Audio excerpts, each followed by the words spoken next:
धन्य है उसकी माँ जिसके ऐसा पुत्र पैदा हुआ रात दिन भजन करने वाला।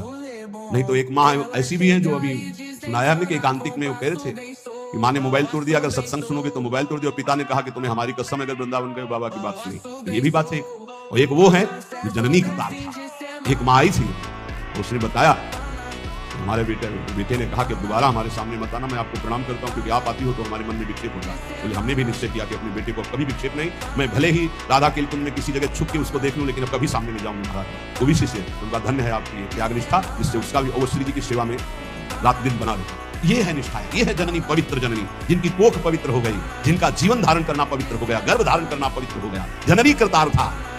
जब श्री ध्रुव जी परम पद पर आरूढ़ होने के लिए विमान पर विराजमान हुए तो उनको याद आई अपनी माँ।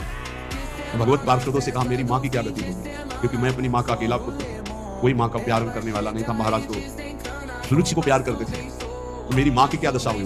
उनका वो जो आपसे भी तीव्र गति से चमकता हुआ विमान आगे जा रहा है, उसमें आपकी माँ जा रही भगवान के धाम में। अश्रु आगे भगवान इतने कृपा।